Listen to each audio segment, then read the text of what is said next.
G'day guys, Csongei here. Time for another marathon training video. It's been a while since I've done the last one.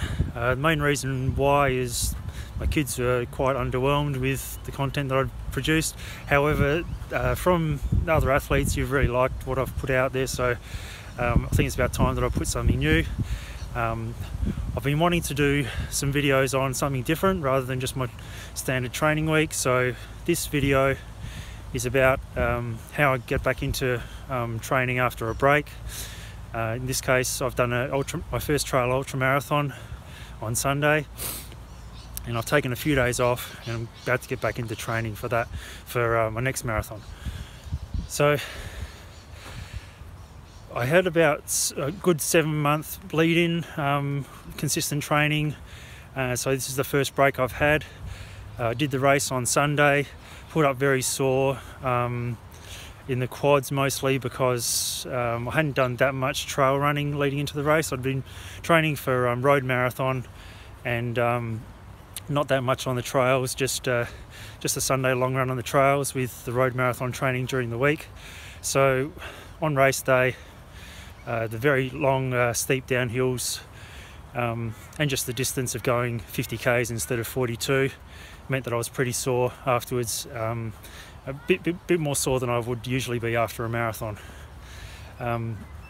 So I've planned to have a break, and it's Thursday now. I haven't run since the race. I'm feeling okay, but it's about time for me to get into a run. Now, after the marathon, I ended up with one sore toe. The downhills were very steep, and I did stop during the race to tighten my shoes because my toes were pushing too much against the front of my shoes. So just tightening the shoe meant that I was able to have a bit less pressure on the toes, and so I got away with only one toenail that's lifted a bit and got a bit of fluid under there, so I cut that back, and that will eventually fall off, I guess. So when you get getting back into training after a break, you really have to take it easy. I find that, and the reason why you do that is it's the highest chance of getting injured is when you're changing your training load, when you're going to doing more than what you were doing before. So having taken a few days off, and also the fact that there was a lot of damage done to my body over the race, meant that you do have to be very careful of not injuring anything. It's a bit windy today, so just taking it easy today, and it's going to be a short run. I'm going to build up the distance over the next few days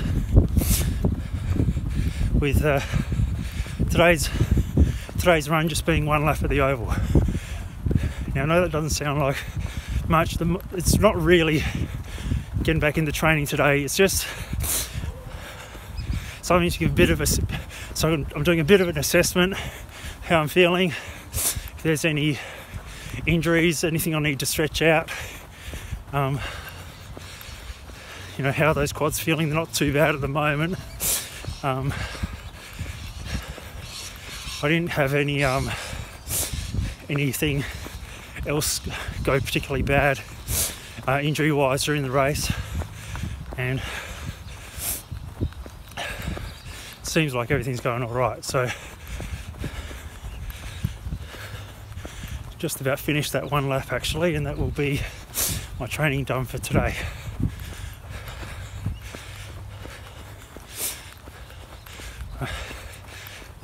It's not very much, but it let's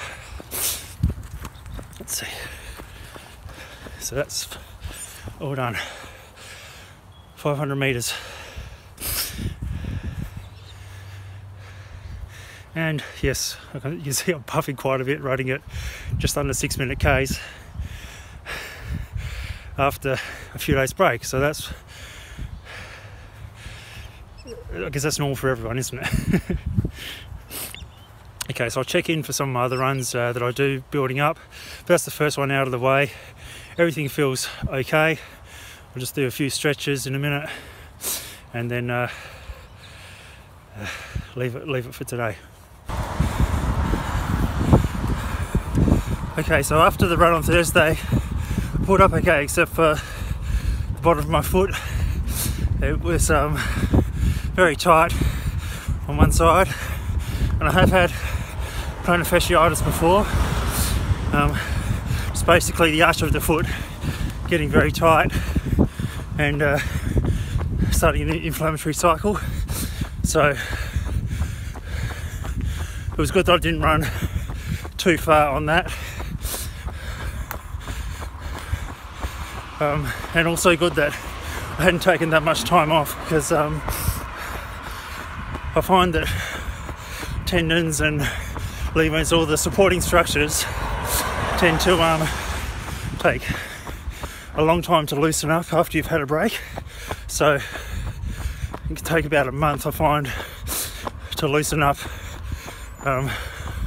all your tendons and so on after a break. So that's why a lot of people get Achilles injuries or knee or ITB issues when they're building up, because your fitness comes back first and your muscles, but it takes a bit longer for the flexibility to come in.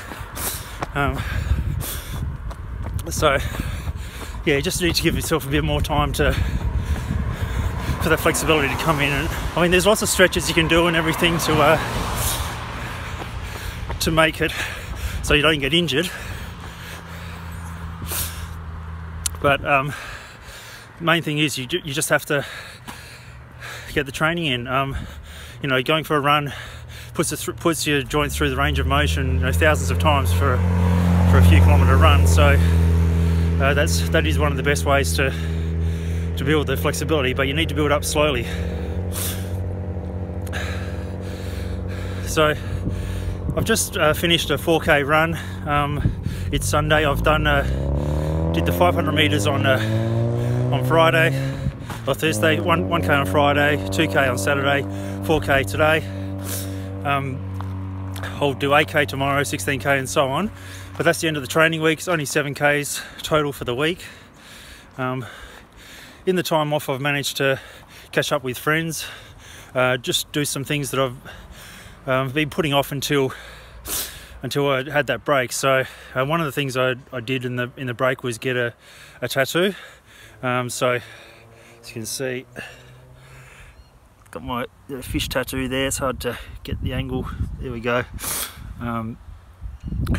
But yeah, you need to get in those kind of things to use up your time.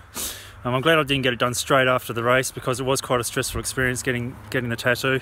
So I needed a couple of days to get over the race, and then obviously now I've got I need a bit of time to get over this the healing process of the tattoo. So yeah, just building up very slowly from now, and that'll be enough for the video for today, and probably for this whole video.